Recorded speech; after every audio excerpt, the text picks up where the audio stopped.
Hello and welcome to the Matchbook Betting Exchange Greyhound Derby podcast. As always, I am joined by the Meister, the master that is Paul Lawrence. We are going to be discussing all matters sports. English Greyhound Derby. It's going to be 6 weeks of incredible entertainment. I'm Ian Fortune, your host for the next 6 weeks. PL, we may have one or two special guests in the coming weeks, but for the moment, it's very much us because there's simply too much to get through. We're not going to get through the heats. Let's be honest by that. There's 32 of them. We're not even going to try and get through them, but we will mention a few best bets in the heats later on. We're going to get into the ante-post bets, and we'll give our yays or nays on the top performers. But firstly, before we kick off, just want to inform you again, folks, join up with Matchbook Betting Exchange. As always, we have the £30 welcome offer. Insights 30 is the enter bonus code. And of course, you bet £30.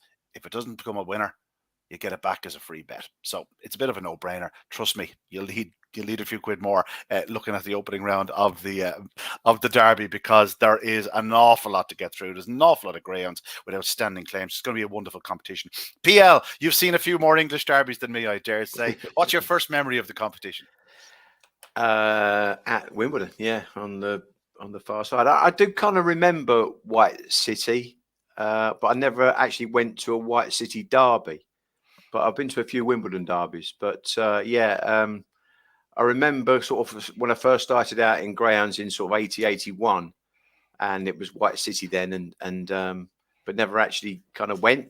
But obviously, since I got right into it, it was Wimbledon all the way, and even when they went from the one side to the other side. So yeah, they're the memories really. And of course, it's been transferred to Toaster and probably a completely different venue. In between, it was Nottingham, which at the time was my track as well, which I had the pleasure of commentating on, of course. Yeah, I was lucky enough to commentate on one myself at Nottingham. Yeah, It's been a strange road over the last few years, but it's finally settled. I think Toaster's here to stay. Yeah. And it is Toaster 2.0. We mentioned it last year. It's a different track than it was in its previous 2 years hosting it. Last year we saw it. It's still improved since then with traps new, and just the place seems to be run that a little bit quicker this year. Suggests that probably a bit more water going on the track. It's not quite as, I don't know, dogs used to seem to sort of paddle about it a little bit, but no, things are looking up. Great derby to look forward to. Firstly, when it comes to picking a derby champion, are you looking for early speed? Are you looking for strength, or what are you looking for? What's the dog you're looking for at Toaster? I think you're looking for something that's got the lot, and you really has got early, middle, and stays. It's no good betting a short runner, because I think, like everybody says, and it's a good point. I think I kind of picked that up fairly recently as well. Is it's not just doing the 500 meters; it's going around to the drop as well. I think you maybe said that in the maiden derby about Call of Any Shadow, where he just didn't seem to be getting home. And it transpires that he just wasn't man enough for the job at this stage in his career. So that's what you need. Ian, you kind of need to have that little bit of early to get you into a prominent position, have enough middle to stay there, and then keep kicking off the last turn. So yeah, they're the attributes really of most derby winners, aren't they? You don't really get too many short runners that actually go on to win the derby. Yeah, the beauty is the Derby's never won by a bad greyhound. You know what I mean? It may not be the dog we expect to win the Derby final, but it's never been won by a bad greyhound. And when it comes down to it, you are looking for a dog that is more than capable of holding his own into the corner, is fast down the back, and stays every inch of the 500 meters. It just so happens there's a fair few in the list that sort of fulfill that criteria. You know, we're going to try and get into as many as we possibly can, Paul. If we've got to 30, 40 names, I think we'll be doing very, very well. We'll go briefly through them, and then we'll get more of an in-depth selection from you a little bit later on. Let's take a look at the top of the market, however, because the defending champion, Thorn Falcon, is the favourite at present. There you see about 13 on the exchange. That will, of course, fluctuate over the next few days. It's very early in the week. And I would imagine it'll settle around the 17, 18 mark PL. Yep. He's been there, he's done that. I tend to prefer greyhounds that are in their first season, but that said, he only had a handful of races going into last year, so he's still relatively lightly raced. And we've since discovered since last year that Toaster's his venue, and it's very much his venue.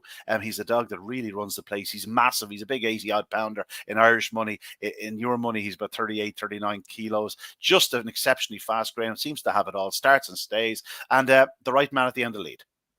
Yeah, I mean, Patrick's done really well with him, and again, he came into the maiden derby, didn't he, last year, and was successful there. and then he transferred that form and progressed. And one thing that I do remember Patrick saying is that he's a greyhound that really seems to like running at the same track, and he seems to keep progressing. Some dogs obviously can go a little bit stale, Ian, whereas Thorn Falcon just seems to rise to the occasion. And he's drawn in heat 19 on the Friday evening with a really good makeup as well. In his last couple of races, he hasn't actually trapped. He's actually made a hash of the start twice. But he's trialled since, and I think Patrick's just keeping him ticking along. And he broke much better, like the old Thorn Falcon that we know. And I would say, as you say, Patrick's a master of getting to a peak. And I think it's good as well that you've got a dog, you know what you did last year, so stick to the same kind of method and fetching him along gradually. So he's probably really a worthy favourite at the top of the market anyway. He is. That said, I wouldn't be backing him in this derby. I just think you want to be avoiding dogs under 20 to 1 in this market. I think it should be 20, 25 bar. And I'm going to avoid him, Thorn Falcon. At the same time, I think he probably is the dog to beat in the sense where he has the experience around the place. He loves it. And, by all accounts, everything we've seen in recent times suggests he's as good as ever. He's a dog to certainly keep an eye on going forward. And Park Blake is the second in the market there at 14 at present. That'll be bigger come the off. I have a fair idea he'll be over the 20 mark, because I'm a big fan, was a big fan the back end of last year. I think he's a hell of a good greyhound. I'm not sure everything's just quite gone to plan this year, Paul. Not sure he was the dog, or he has looked the dog that he was back end of last year. He's very much up that far in the market because of the weight of money. I'd be avoiding him. What about yourself? No, I do agree with you. The back end of last year, he looked a serious greyhound. And when he came back in the Easter Cup, he just looked a shadow of his former self, really. And I think Graham Holland, his trainer, left a lot to work on. And it took him sort of 3 runs to actually show any kind of glimmer of form. And then he started to show it. He obviously came to Toaster on the 1st of this month on the Maiden Derby final card. And he got to the front and he seemed to just paddle. Now, whether that was because he didn't travel great, I don't know. Obviously, Nicky tends to come over with the team from Graham and Nicky's yard in Ireland and stay with Dave Firmager, which is literally just up the road from me. And they, again, we spoke about routine. I think that's a good sit-in that when you feel comfortable in the kennels, and maybe Park Blake will kind of suit that. And it might just he might just have kind of felt the effects of the travelling to many effects, because I never really saw him as a particularly a short runner, Ian. No, nor me. He looked at a dog that would stay 550 yards in Shelburne or in Limerick. All the evidence back into last year would suggest he stays as strongly. Perhaps he just has left bit work to go with him. There's no question he has all the attributes when he's on song to be a major Derby player. And I thought coming into this year that he would be my Derby dog. I've just sort of cooled a little. Yeah, me too. Yeah. Coulivanny Calvin is next. You haven't seen much of Coulivanny Calvin, Paul. Did you see the trial? It was a good trial. Nobody's seen much of Coulivanny Calvin. He's only had 4 runs in his life, and he's a 19 whelp, isn't he? But he looked good in the unraced stake, didn't he, at Shelburne? And he didn't make it to the final, but he's had 1 run since, and again, nursed back to probably full fitness, I would imagine. And the trial was a very, very good one. Ian, he looks like he's got what we spoke about, that sort of Derby class early and middle, and I think he'll probably stay that little bit better as well once he gets into full race fitness, if you like. So yeah, he's a big unexposed dog, isn't he? And an interesting one. Maybe you can fill us in with a bit more info. Well, he missed a good chunk of his career. Like he was running sort of the middle of last year in an unraced stake at Shelburne Park. Looked a real prospect, still an unfurnished prospect, but a prospect none the same. And here we are. Sort of the guts of a year later, he's only had the 1 start. He clearly had his issues, but it was clear from about 2 months ago that he was coming, because there was a weight of money for him. So he's obviously showing them plenty at home. His comeback run was very good at Shelburne Park. Don't get me wrong, he'll have to improve for it, but when you have Michael O'Donovan at the end of the lead and there's money coming from the kennel, trust me, you pay them respect. Exactly. I think he's found now in the market. I think I'd be looking beyond him, very much the same as Thorn Falcon and Park Blake, but certainly a greyhound that you'd have to respect, given the connections involved and the Yeah. fact that they have had chunks of change on him, and that would make a difference.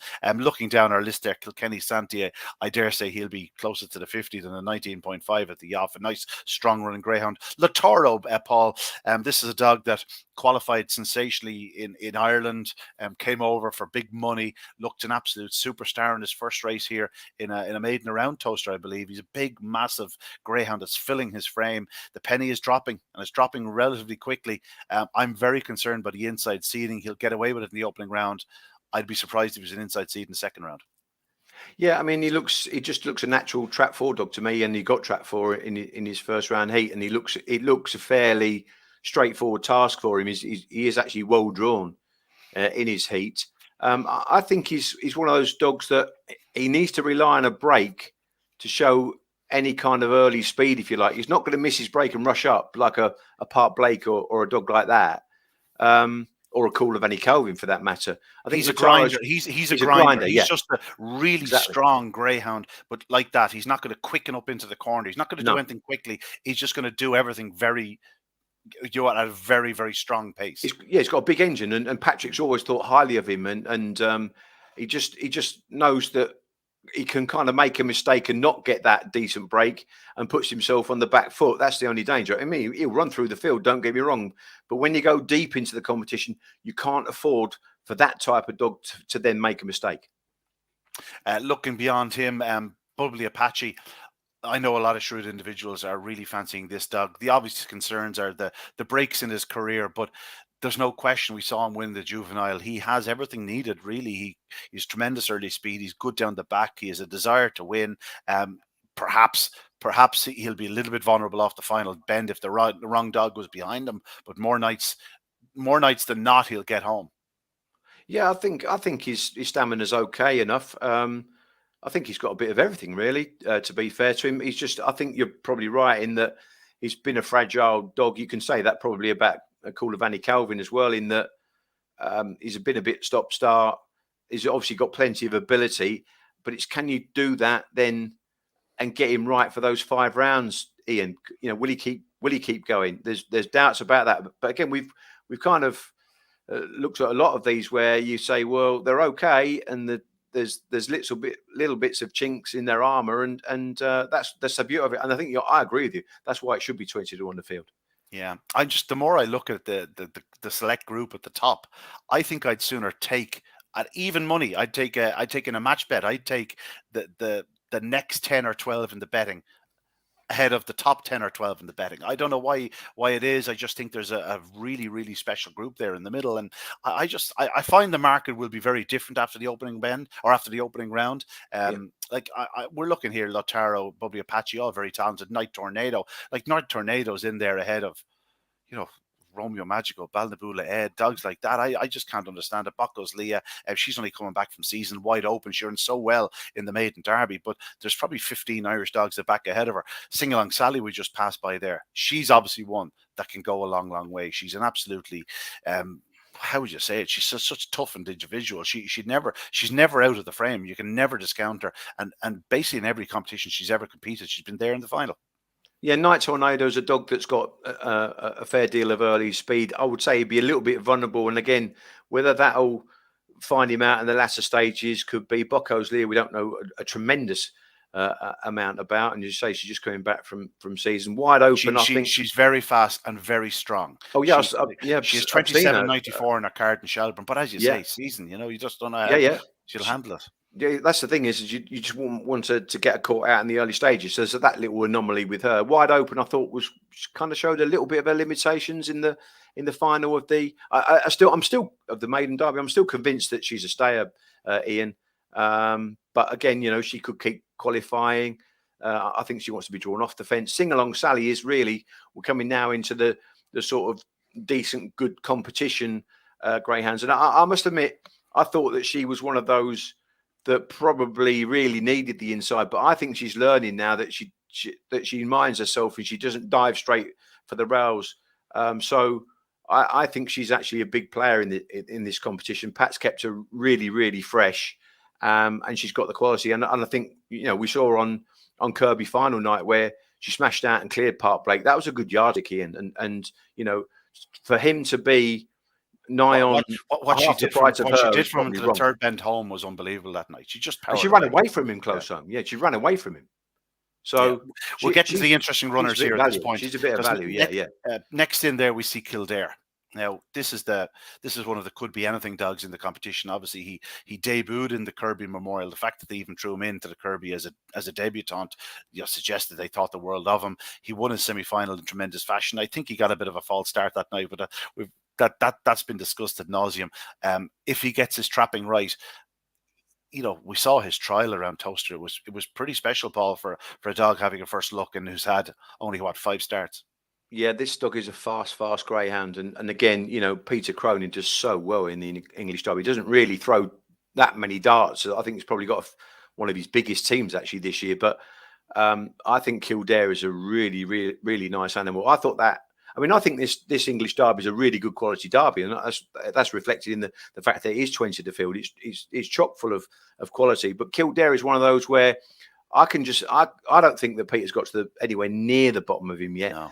And he's, as you say, he was put into the Kirby, and that was his first ever race. That was a bold thing to do, and I think he's come out of that competition with flying colours. I was a bit surprised that actually he trialled him out of red, but he stayed fairly close to the rails. I had him sort of lane 1.5, Ian. So I think he's going to be all right. He's got a relatively easy heat as well, which is going to just sort of help him again, because you're going to be a little bit worried about him with experience, and then you're going to be worried about him with experience at Toaster. But I think he's got a massive chance to progress this dog, and I really like him.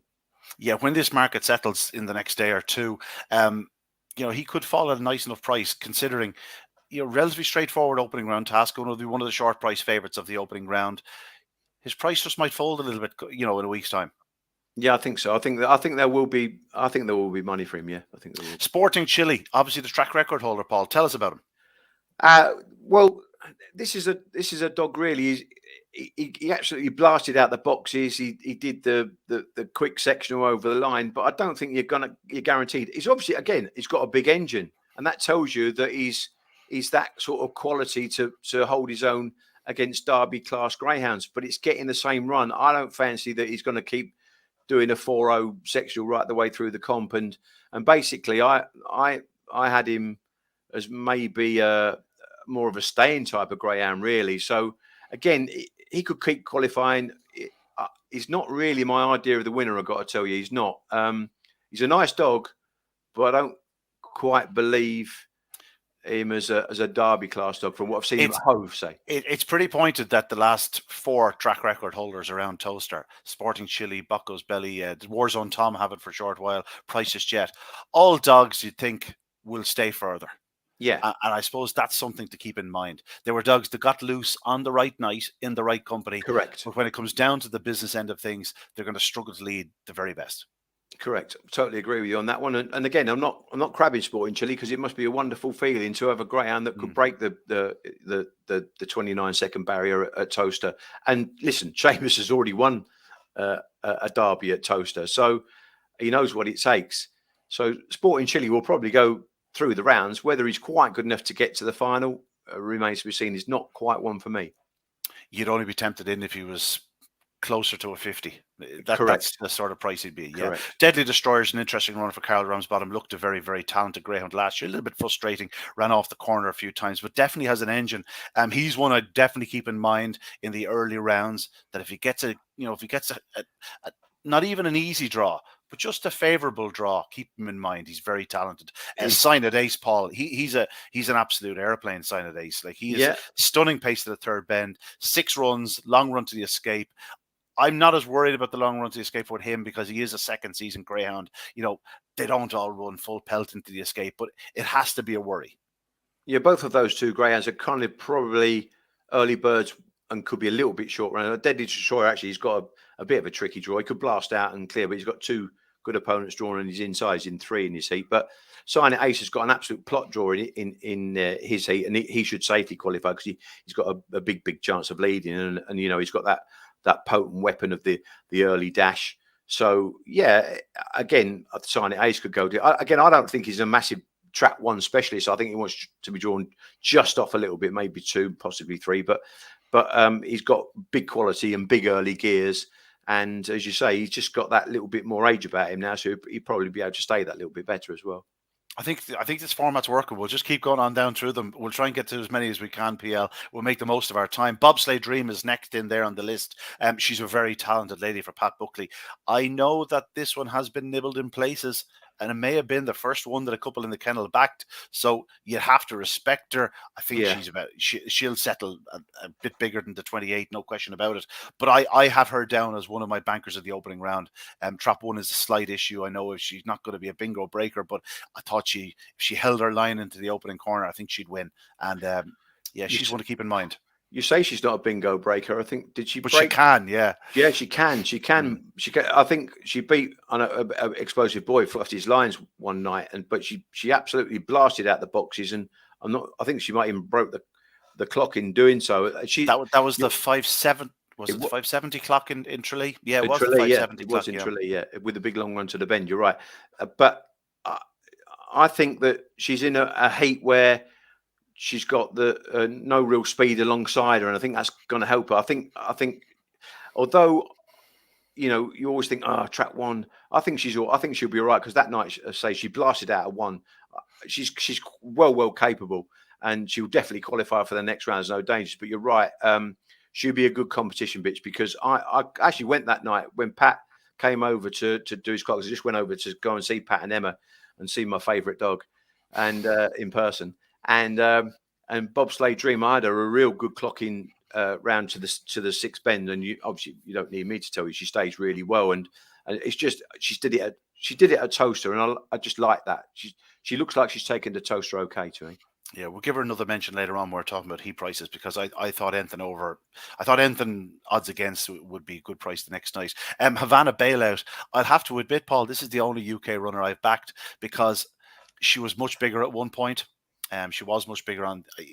I have her backed at 66 or 67. I think on the exchange. She's an exceptionally fast lady. Don't get me wrong. I think she's plenty short enough now because her style of running is a bit hit and miss. When she does hit it, though, she has immense pace.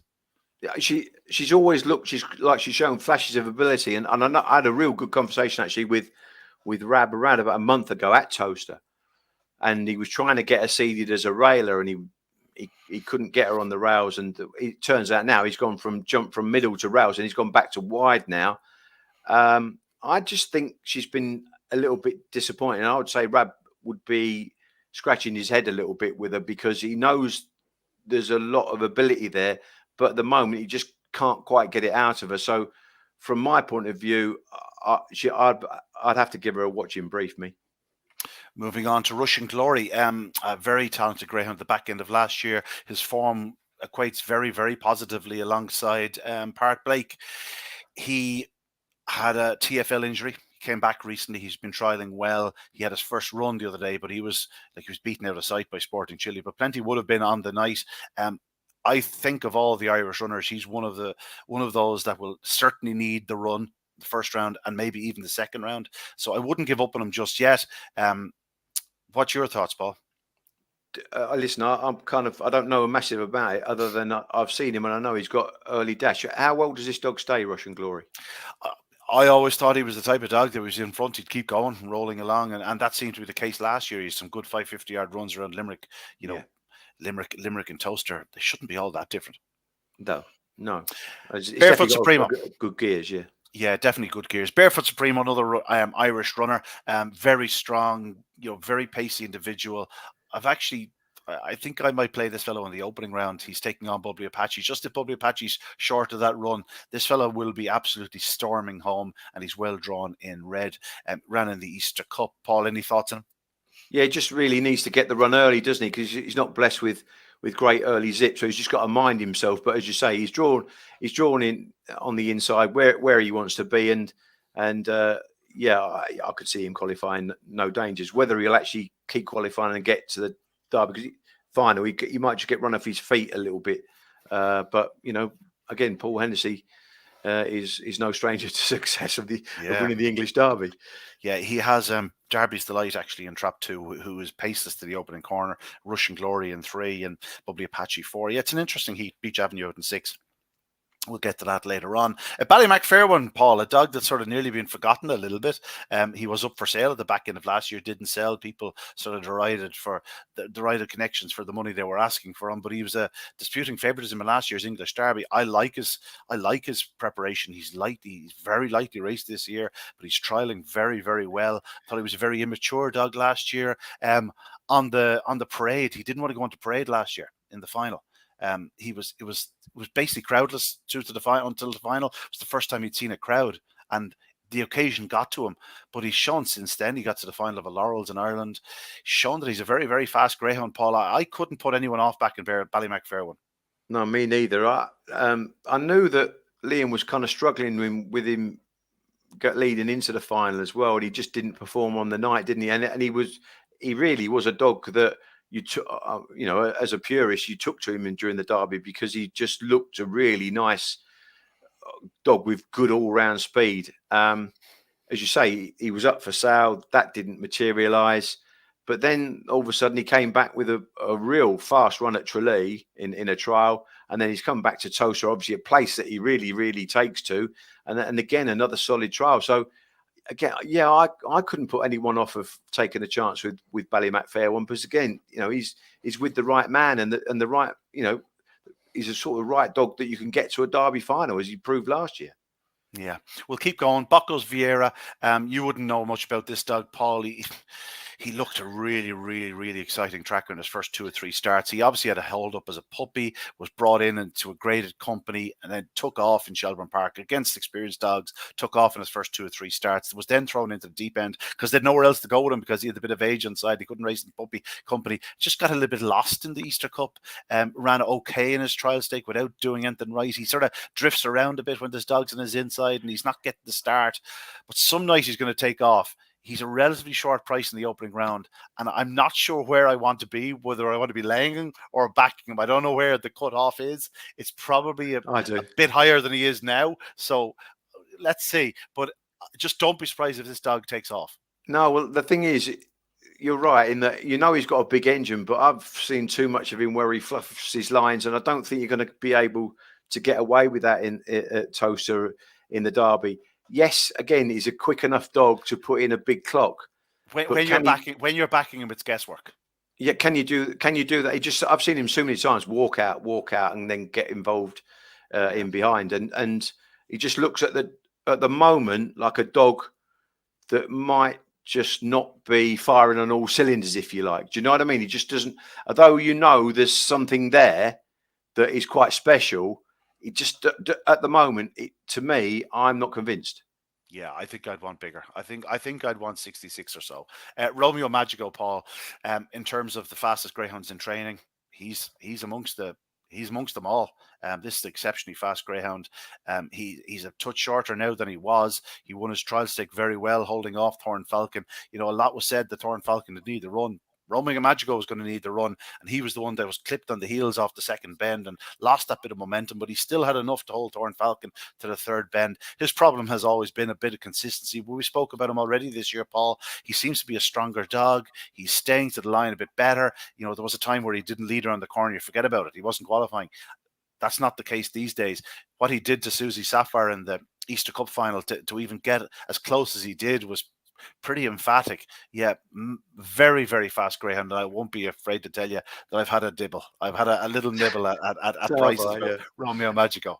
So have I. Yeah, I'm the same as you. I think he's grown up, this dog, since he was at Toaster last year. And he showed flashes of real ability last year at Toaster. And you're right, that run against Susie Sapphire was an even bigger flash of ability. So I think that he could go very, very deep in this Derby. I'm a big fan of Romeo Magico. We don't have to tell people. We're probably both going to have we're probably tipping him up at the end, are we? Are we both giving a little mention, are we? Yeah. I've nibbled myself. I've had a little nibble, yeah. Move on. Global Vision, an interesting runner. He's a nice dog. For any dog to hold Hello Hammond the way he did in that trial stake when Hello Hammond turned as close is pretty emphatic. He has some fine form and hove. Just the dog that seemed to improve every time he's going to the track. He'll probably need to get a start more nights than not, but he's certainly running well. Yeah, definitely. That's a good call because Global Vision looks at greyhound again. If he's drawn just off the fence, Ian, I think that he'll be seen to much better effect. In track one last week, after he did that flashy run against Hello Hammond, in track one he kind of missed it and then tried to rush up and he got dragged back. And I just think although he's probably a decent enough rider, I think he's just better. He's just better off the fence, and he's drawn in 3 in his opening heat, albeit quite a hot opening heat. But he'll have a chance. He'd have a chance.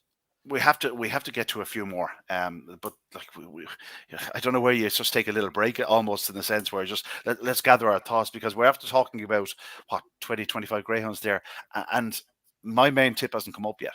You know, I think that's sort of it's the same dog. It's the same dog. Is it? Yeah, same dog, yeah. Is he a black and white dog? He is, yeah. Okay. Just to let you know, folks, we hadn't discussed it prior to broadcast, so I assume we're going to get to the same dog. We watch the same videos here, and that's what that's true. Yeah, Pat Buckley has a very strong team. He has a very strong team. I've got tips for 2 or 3 dogs for his kennel, and me too. And Espalnabula Ed is the one that stands out for me.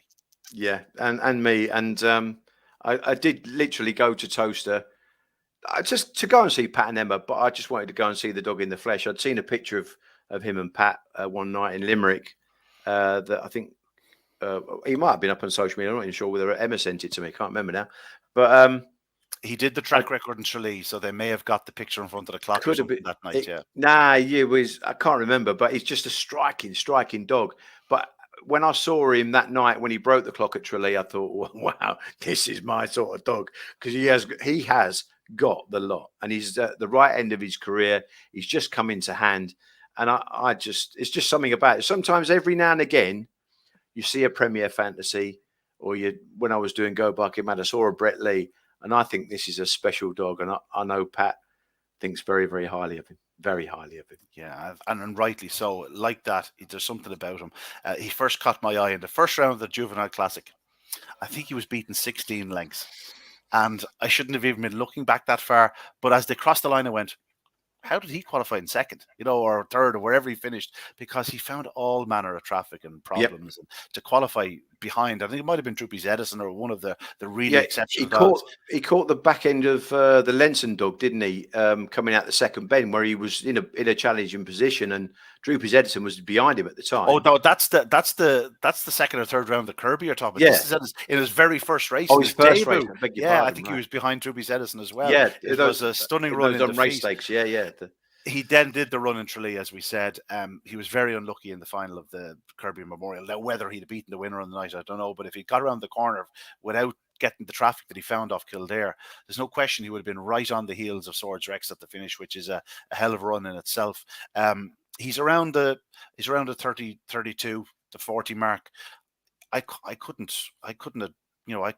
advise him any stronger, to be honest. I just think he's a standout greyhound. I know there was a few of us waiting for him to be priced up, and we all got on. Yeah, we did. It was a struggle, but we got there in the end. Yeah. So yeah, I just know there's a big engine, and funny enough, he is a striking greyhound anyway, and we followed him as he came off of his trial, and Lorraine went to see him. She said that dog just doesn't look the finished article yet. So all you know is that, and Pat knows the same thing, is that there's still plenty to work on. There's still plenty to come, but that raw, pace is there for all to see. You've seen it, I've seen it, and obviously Pat Buckley's seen it. And I think he'll be a special greyhound. Now, whether he's quite man enough for the job at the moment, with that limited experience for Toaster, I don't know, but I'm prepared to take a chance and ride the questionable wave. Yeah, I think we're both on that wave. Have no fear about it. Listen, we're on 35 minutes here, so we're going to have 5 minutes at the end just talk about the heats.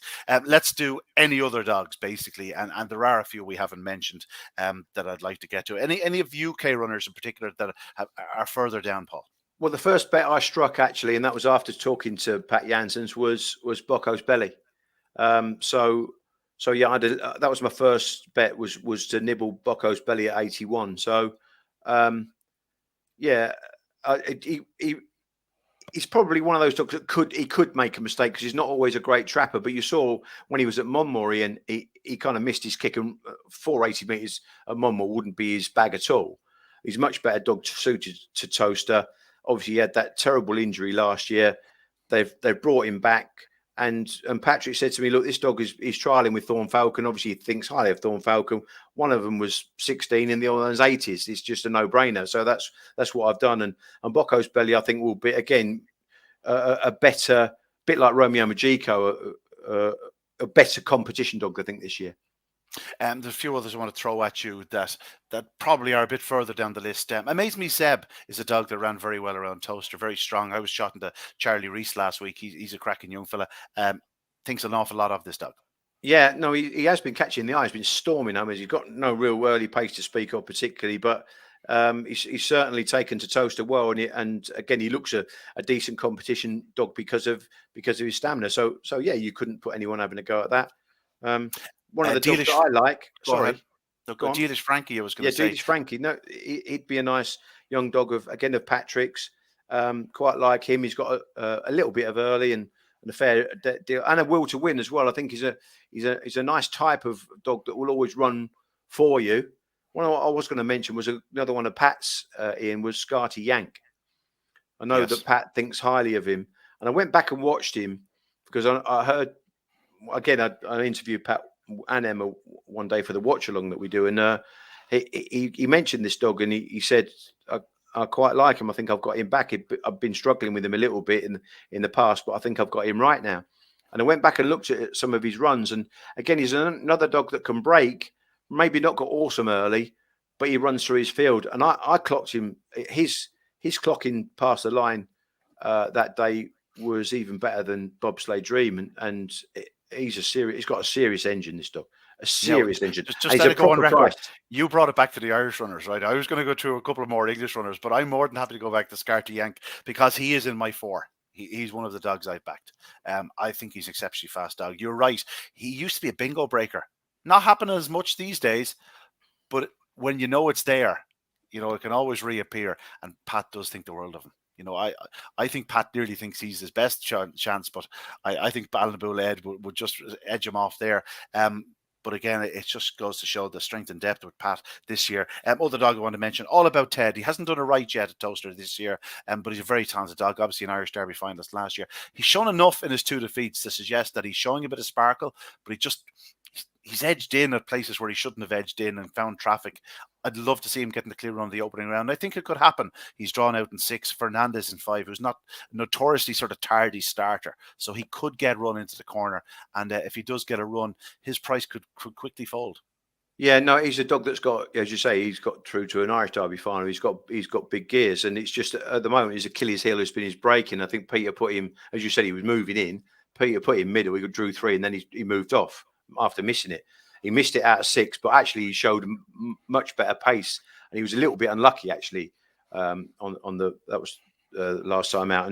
And again, he'd be a good competition dog. So I wouldn't put anyone off of having a go with All About Ted. A couple I just want to mention: Hoodoo Brown and Ballymac Ben, kennel companions for Liam Dowling, cut from the same cloth, 2 exceptionally fast greyhounds.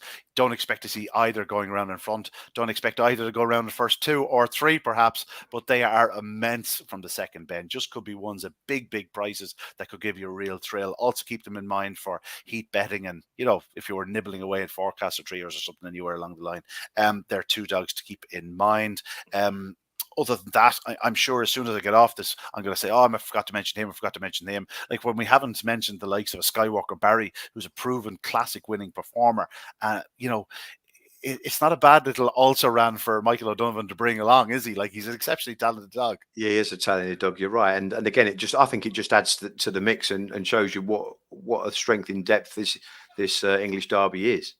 Any more dogs you want to mention that we haven't got to, Paul? That ones that just caught your eye, you go, just give that just keep that in mind, shall we say? No, they're the ones I've written down here. I've got Ballinaboo Red, I've got Kildare. Scarty Yank, I'm big on it because of the price, so he'd be a big winner for me. And I've got Romeo Majiko, just really as a small little interest. Sing Along Sally and Bocco's Belly. They were the dogs that I've already got involved with. Okay, well, we've mentioned all them. So you're are you going to mention 3 against the field or 4 against the field? We'll allow you 4 because 192 there, Paul. And by the time they go off, I probably about 15 of them back to win money. Right. So, given that he's such a big price, Scarty Yank's got to be there. Bannable Red is my most favourite dog, so they got to be 2 at the top. Kildare, I'm a big fan of, and I'll go for Bocco's Belly again because of the price more than anything else. You've always been true to Bocco's Belly, and you know what they say: old friends are best. I'm going to be pretty similar to you in terms of Balnabula Ed was my first selection. I've thrown in Romeo Magico and Scarty Yank. I think those 3 greyhounds are as fast as any dogs in training, and I think they'll be, hopefully, touch wood, all goes well from the early rounds. I think they'll be in the closing stages of the Derby. And I've thrown in Hoodoo Brown. Just if you haven't seen this dog in the flesh, Paul, it's going to be a thrill. It mightn't be pretty. He's a big 85-pounder, and he goes for gaps that he thinks he's a 62-pounder.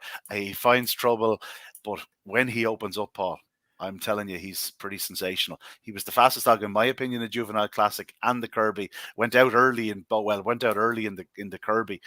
He won a race in Shelburne Park the other night, coming from 12 or 14 behind a dog called Emer's Spike, who then went down to do 28.45 in the opening round of the Produce Stakes.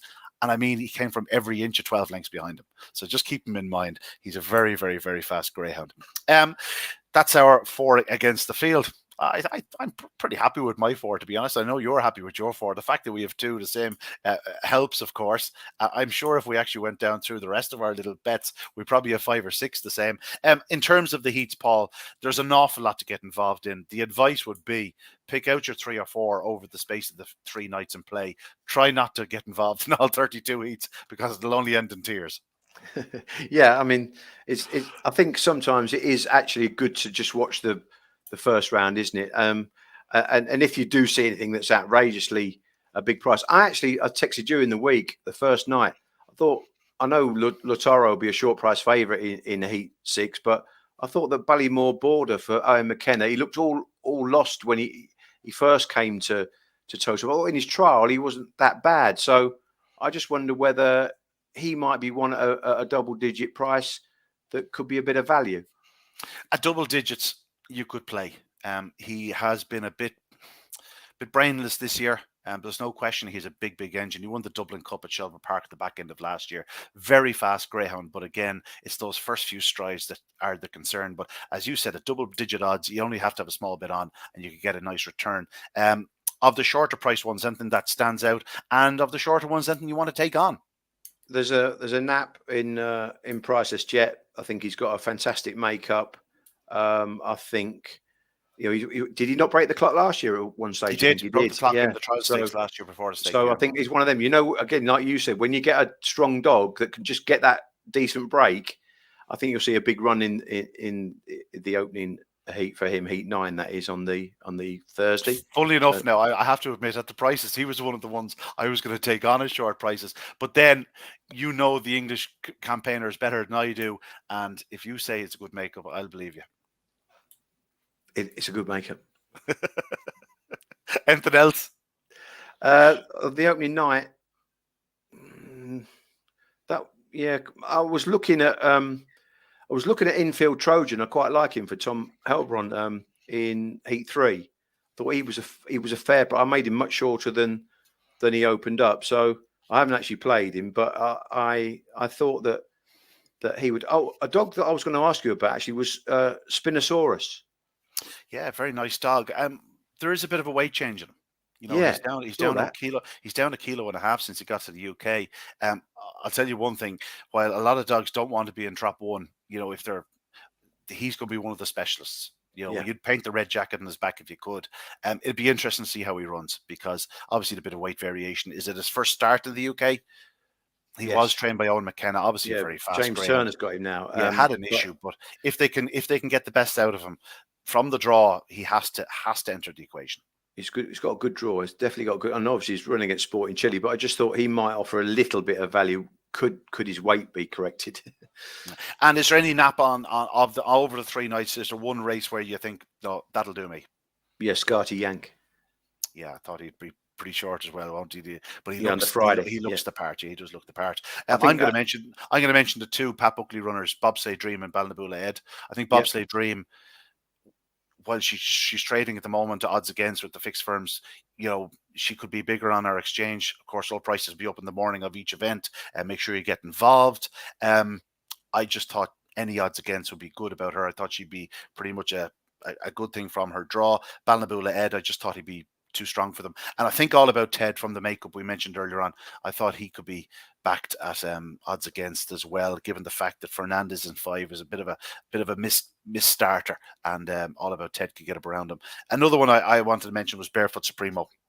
As I said to you earlier on, Bubbly Apache might just need the run that first round, and he could be the type of dog from trap 1, might just turn that a little bit closer than normal, and could stalk him into that third bend, perhaps pouncing the run in. It is worth pointing, though, the track is running that little bit quicker, might not come back as quick as they used to some of the shorter runners.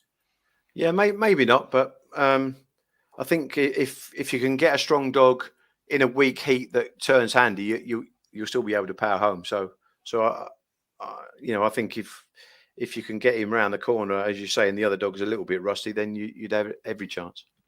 Now, Paul, any other business? This is your chance. I thought that Friday card was a decent one. I agree with that. The other one I would have slung in was Kildare, because I think he's got a fantastic makeup. On the final night, there was a couple of kind of bigger price ones. One was actually Lynn Cook's Churchill Holly. I thought she'd just come back to a little bit of form recently. She broke 30 seconds at Nottingham, and a trial was pretty decent there as well. So I noticed that JT Wexford and Glengar Jenny were disputing favouritism in that race, and I think I'd have Churchill Holly ahead of both of them myself. I tend to agree with you. Like the 29.69 spin around Nottingham would suggest that she's in very good shape in herself, and she's certainly a player. JT Wexford's on. He was just running an A2 stake in Sheldon Park. They took him out of the final to run him in this derby, but he's certainly not a dependable performer.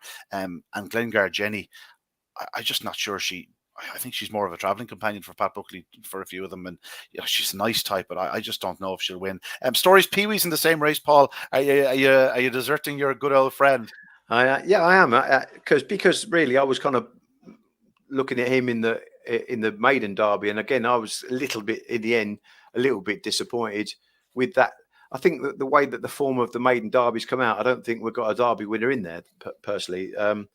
Another dog I did text you today about to see where he'd been was Deadly Showtime, because of that early dash. Carol Ramsbottom trains, and he hasn't actually had a look here yet, but I think his heat's easy enough for him to get away with it, and he might just be another one that could go deep in the derby because of his raw early zip. He had a couple of issues as a pup. Like, he pulled up a couple of times in races. First time round mightn't be a bad thing. Very, very talented greyhound. I think the penny has dropped, and I think he's a very, very talented animal. Yeah, I wouldn't be too concerned about the lack of a run. I spoke to Carl Ramsbottom the other evening. He had a bit of a cutter in his pad, and he was just waiting for it to heal. And I had to give him a sprint trial at Sheldon Park the other night just to keep him in his time. Perfectly good sprint trial, but like that, you'll see a different greyhound. And he's just a perfectly natural starter. And if he gets to the front, there aren't too many in the derby to pick him up. I tend to agree with you. Bit of value there, perhaps even in the ante-post book, if you got a fancy price about him with the exchange punters in the coming days and hours. But that's our lot, Paul. I think there's a lot to look forward to. There'll be a lot to review next week. We'll try and do it very, very quickly. We'll talk about our first top 2 or 3 performances and maybe the trends that we can notice in the opening round. But for now, there's little more to say except best luck to each of the 192 sets of connections. We have 6 wonderful weeks of racing to look forward to. It's even bigger than Cheltenham for English Greyhound racing, really, in a sense where there's nothing that can quite compare to it. While in Cheltenham you have the Grand National meeting coming after, or you have the big races in Newbury or wherever. But in terms of the UK, and it's like our Irish Derby over here, there's nothing that can compare to it. It's brilliant. It really is a superb competition. I think the setting at Toaster is awesome. So if you do get a chance, do go over there.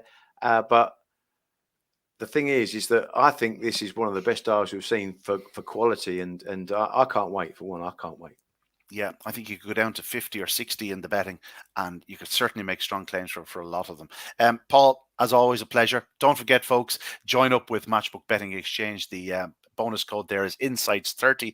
Bet £30. If it's a loser, you get it back as a free bet. There'll be plenty of losers in the opening round, so it'd be nice to get a few quid back. Best of luck to you. Best of luck with your ante-post selections. And we'll see you next week, because we're here for the next 6 weeks, Paul. A lot to talk about. Indeed. Thanks again.